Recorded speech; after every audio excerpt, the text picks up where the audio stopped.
Welcome to the Science of Hockey, the podcast where we break down the science behind ice hockey. I'm the analyst, your host, and every week we explore the data, research, and evidence that shape how we play, train, and understand the game of hockey. From biomechanics to performance psychology, we take you beyond the rink and into the research lab, giving you insights that go beyond hearsay and into what really makes the difference on the ice. Whether you're a player, a coach, a parent, or just someone passionate about the sport, we're here to bring you scientifically backed information in a language that's friendly and easy to understand. So grab your skates and let's dive into the science of hockey. Hello, hockey fans. This is the Science of Hockey, and I'm your host, the analyst. In this episode, we examine shoulder injuries, one of the most prevalent issues in the sport. Discover the risk factors, treatment methods, and what it takes to recover and get back on the ice.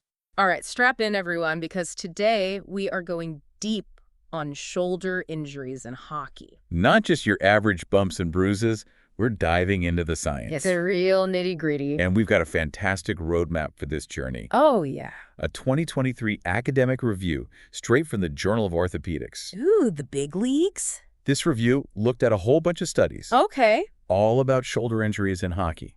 So we've got the experts backing us up here. Absolutely. Now, I got to throw out a stat here just to set the stage. Okay, hit me. Over 1.76 million hockey players worldwide. Wow. 83 countries. That's incredible. 6 continents. That's a global sport. It is, and all those checks, all those high-speed collisions, Yeah. they take a toll on the body, especially the shoulders. Definitely a demanding sport. So today we're breaking down just how common these shoulder injuries are, Right. what types we see most often, Uh-huh. and what it all means for those players fighting to get back on the ice.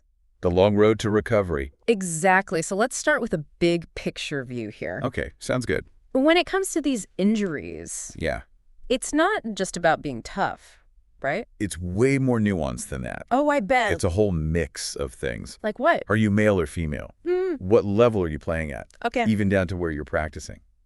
Interesting. So you're telling me that men and women, they actually experience shoulder injuries differently. You do. I mean, I know the rules of the game are different, Right. but how does that actually translate to the injuries we see? Well, let's take body checking. A classic hockey move. It's a penalty in women's hockey. Right. Which, of course, changes the whole game. Yeah, makes sense. Now, at an international level, think IIHF, Olympics. Leagues. Men have a shoulder injury rate of 1.5 per 1,000 games. Okay. Women, on the other hand, only 0.5. Wow. That is a significant difference. It is. So the rules, they really do matter. They have a huge impact. Okay, so what about different levels of play? Does playing at a higher level, does that increase the risk of injury? It absolutely does. How so? Think of it as like a kinetic chain. Interesting. Energy moving through the body. Okay. From high school to college, then to the junior leagues, Mm-hmm. and all the way up to the NHL. The pros, Right. the speed increases. Yeah. The force of the impacts increases. Makes sense. So as players get more elite, those impacts, they just hit harder. Yeah. And all that energy, it's got to go somewhere. It's like a chain reaction. Exactly. Now, you would think, right, Yeah. that practices would be the main culprit for injuries. You'd think so, with all that time spent on the ice. But our sources, they actually point to games being the real danger zone. Interesting, isn't it? It is. It seems counterintuitive. It does, but here's the thing. What's that? You might spend more time practicing, Right. but games, Yeah. that's where the intensity peaks. Okay. The pressure's on. Yeah. The stakes are high. And the player contact, it's just way more forceful in those game situations. Okay, so games are the real battleground. Absolutely. All right, so let's talk about the injuries themselves then. Let's do it. The most common shoulder injuries in hockey. Right. The ones that plague everyone from young players all the way up to the NHL stars. The usual suspects. Yeah, give me the rundown. So at the very top of that list, we have the ACJ separation. ACJ. Stands for acromioclavicular joint separation. Okay, gotta love those medical terms. Right. So break that down for me. Sure. What exactly is happening in the shoulder when we talk about an ACJ separation? So imagine the ligaments in your shoulder. They're like the boards around a hockey rink. Keeping everything in place. Exactly, holding it all together. But then, bam, a big hit. Uh-oh. Those ligaments, they can buckle, even break. Ouch. And that's basically what happens with an ACJ separation. Okay. The ligaments that connect your collarbone Yeah. to your shoulder blade, Yeah. they get stretched or torn. So those ligaments are really taking the brunt of the force. They are. And this is common in hockey. Very common. How common? Think about this. Over half of all shoulder problems Wow. at the international level, we're talking Olympics, IIHF, Yeah. they're ACJ separations. That's a lot. It is. Oh, a player has this kind of separation. Yeah. What happens next? Is it straight to surgery? Not necessarily. Oh. It really depends on how bad it is. Okay. If it's a minor separation, Uh-huh. we can often manage it conservatively. Okay. Pain management, immobilization, physical therapy. So no surgery. Not in those cases. Okay, but what about those more severe cases? Right. So if the ligament is completely torn, Yeah. then we are talking surgery, To... stabilize the joint. Okay, so two different paths depending on the severity. Exactly. All right, let's move on to another common issue. Sure. Shoulder instability. That sounds pretty broad. It is a bit of a blanket term. So is it one specific injury Not really. or more like a category of problem? It's more like a category. Help me understand this. So think about the shoulder. Okay. It's a ball and socket joint, right? Right. Instability means that ball isn't sitting properly in that socket. Okay. It could be a full dislocation where the ball pops right out.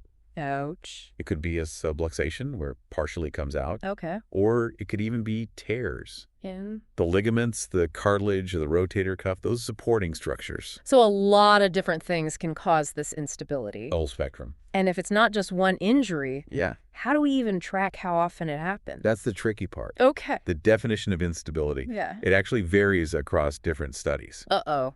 So comparing rates and outcomes, it gets a bit messy. I bet. It's a puzzle researchers are still working on. Work in progress. Exactly. Okay, let's move away from this instability stuff for a second and Right. talk about something a little more straightforward. Broken bones, Oh, yeah. specifically clavicle fractures. In other words, broken collarbone. Yeah, I mean, hockey is a contact sport. Very much so. He's got a pretty common. You're absolutely right. Yeah, And here's a fun fact. hit me.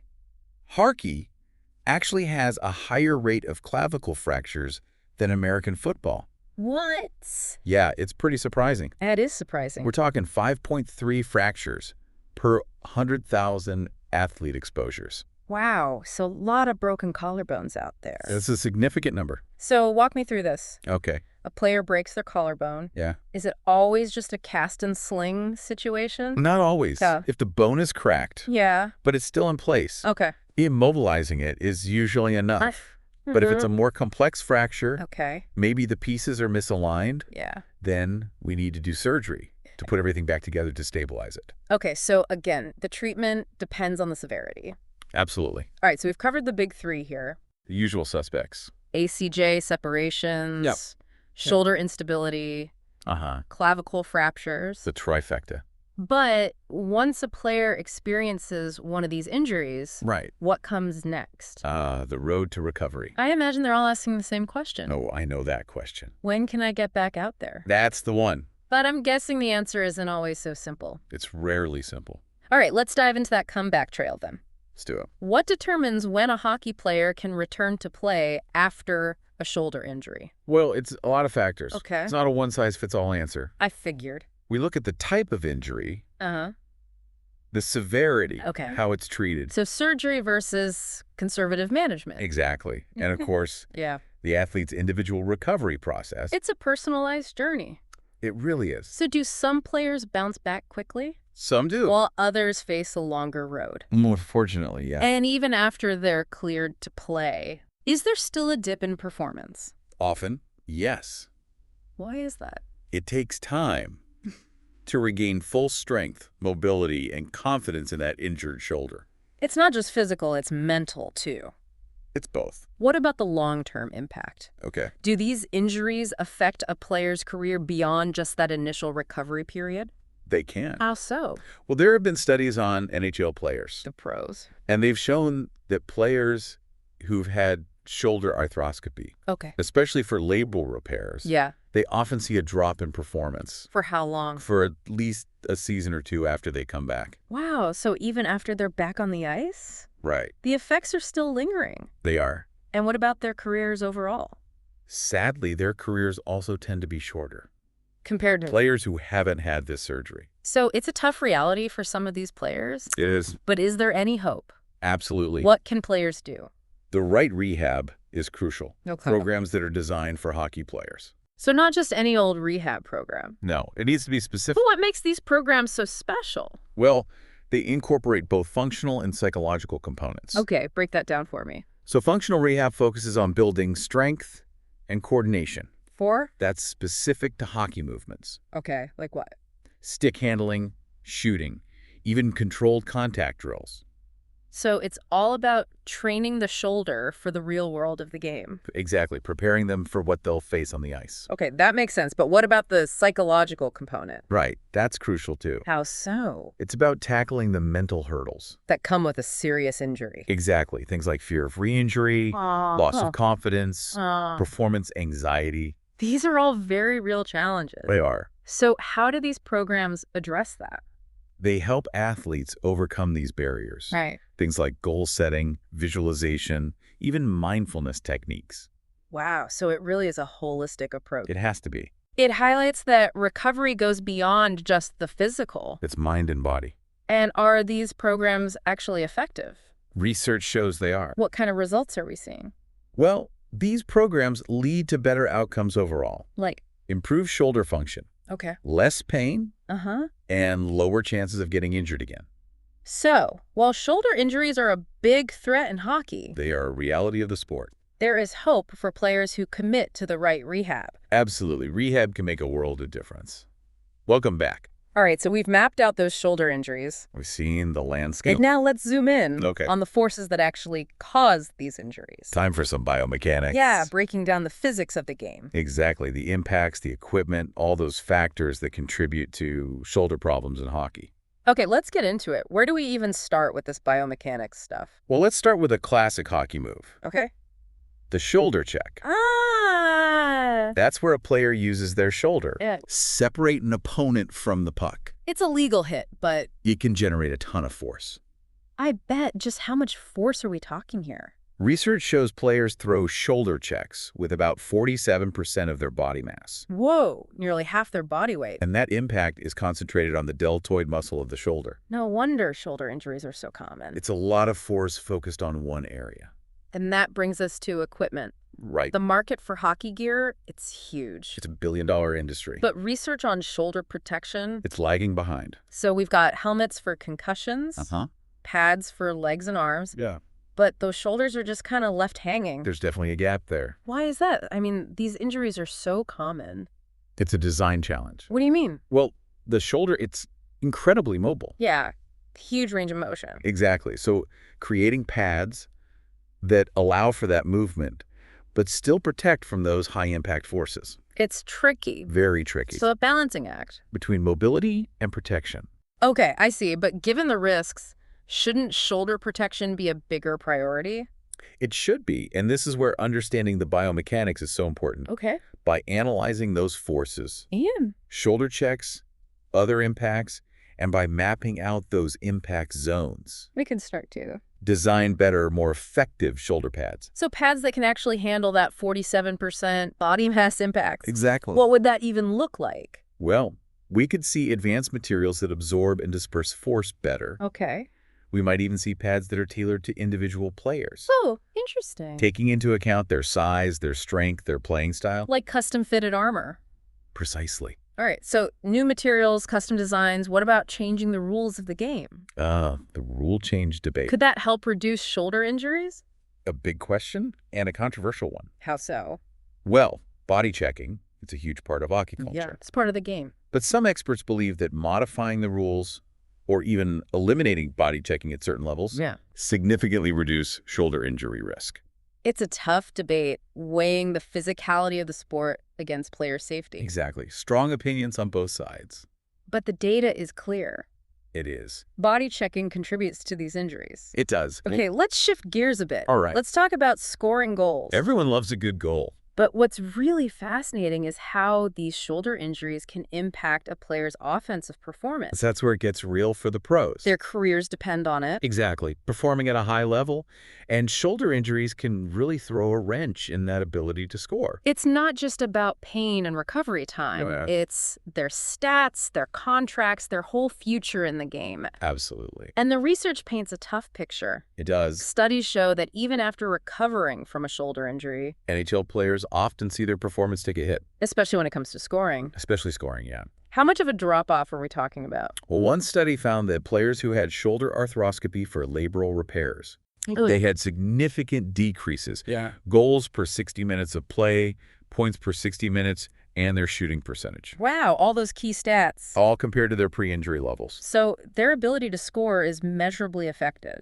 Yeah. And for how long does this performance dip last? That same study found it took about 3 years for those players to get back to their pre-injury scoring levels. 3 years, that's a long time. It's a significant chunk of a hockey career. So even if they're physically healed, It takes time to regain that scoring touch. are there ways to counter these performance losses? Specialized training is key. What does that look like? Exercises that mimic shooting, passing, stick handling, those game-specific movements. So it's not just about rehabbing their shoulder, it's Pretty- about rehabbing the player's role on the team. Exactly. A goal scorer needs to train like a goal scorer. All right, so we've dug into the biomechanics, The physics of the game, the equipment gap, the need for better shoulder protection, the rule change debate, a complex issue, and how these injuries can affect a player's ability to score. their offensive performance. All crucial pieces of the puzzle.